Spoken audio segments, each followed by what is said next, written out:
अस्सलाम वालेकुम।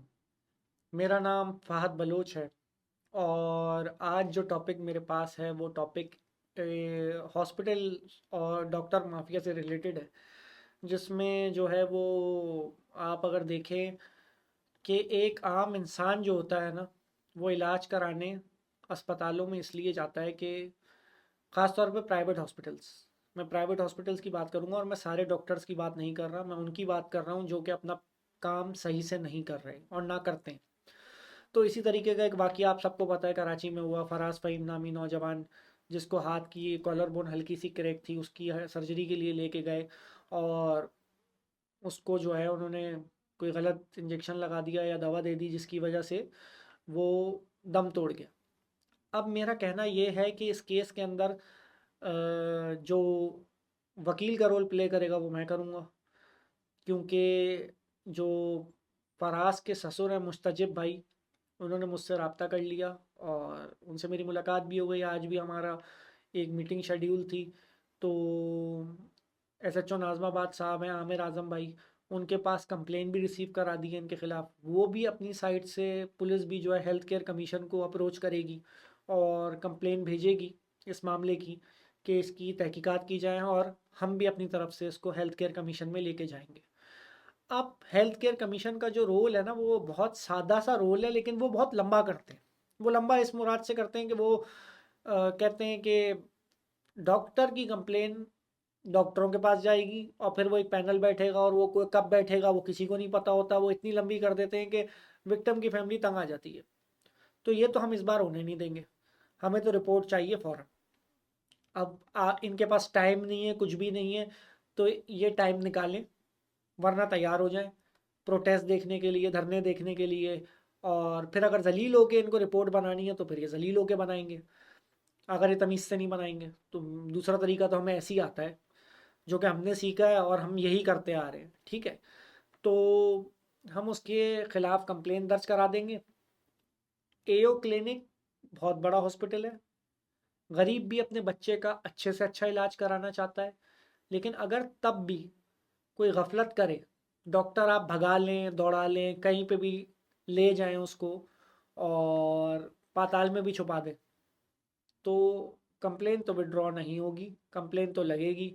एफआईआर भी कराने की पूरी कोशिश करेंगे। हम अपना 100% पूरा देंगे। उसके बाद अल्लाह ताला पे है कि अल्लाह ताला क्या फ़ैसला करता है।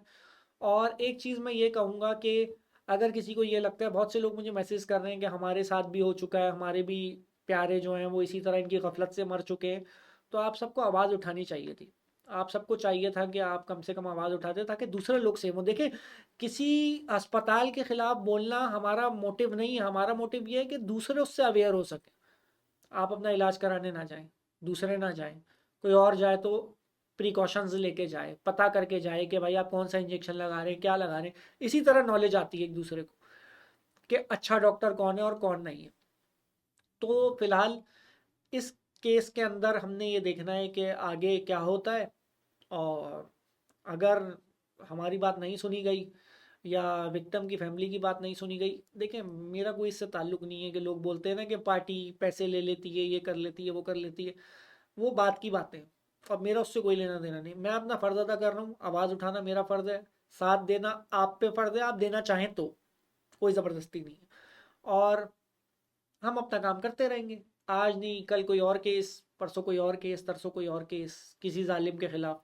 लेकिन हम जब प्रेशर बनाते रहेंगे सोसाइटी में, तो ये चीज़ें होना रुक जाएंगी। घर बैठे रहेंगे, लोग मरते रहेंगे, तो दफनाने से तो चीज़ें नहीं रुकती। दफनाने से तो वही रहती हैं जैसे हैं। तो आप सब जो है वो इसमें हमारा साथ दें। अगर health care commission timely report नहीं देगा तो धरना भी होगा, प्रोटेस्ट भी होगा, रोड भी जाम होगी। हम पीसफुल प्रोटेस्ट करेंगे। आप उसके बाद हमारे पे एफआईआर काट दें, आपको काटनी है, आप हमें जेल भेज दें, हम चले जाएंगे। आप हमें सूली पे लटका सकते हैं, आप वो भी कर लीजिएगा। हम उससे नहीं डरते। अगर हम डरते होते तो इतने बड़े बड़े माफियाज के खिलाफ काम नहीं कर रहे होते और ना किया होता। ये डर तो उसको होता है जिसको अपनी ज़िंदगी प्यारी होती है, हमें तो है ही नहीं। ठीक है, तो आप सबसे गुजारिश है कि इस केस को फॉलो करें, दुआ करें हमारे लिए। मरहूम के लिए दुआ करें कि अल्लाह पाक उसके दर्जात बुलंद फरमाए। उसकी एक यंग सी बीवी है बेचारे की, वो उस बेचारी को सब्र दे, और उसके तमाम लवाहिकीन को सब्र दे, जो कि हाथ की छोटी सी हड्डी का ऑपरेशन कराने के लिए गया था और उसकी लाश घर आई। ये मैं आपको इसलिए बता रहा हूँ कि इसका दर्द सिर्फ वही जान सकता है जिस पे गुजरती है, और हम इस चीज़ को इसलिए फील करते हैं क्योंकि ये हमारा सोसाइटल एक फ़र्ज़ है, आपका भी मेरा भी। बाकी जिसको मजाक उड़ाना है वो मजाक उड़ाए, जिसको बोलना है पैसे ले लेगी पार्टी वो ये बोले, जिसको नहीं साथ देना वो ना दे, कोई मसला नहीं है। हम उनसे भी दरख्वास्त करते हैं, वो भी हमारे लिए सिर्फ दुआ तो कर सकते हैं ना, आप वो दुआ करें। थैंक यू वेरी मच, जजाकल्ला, दुआ में याद रखें।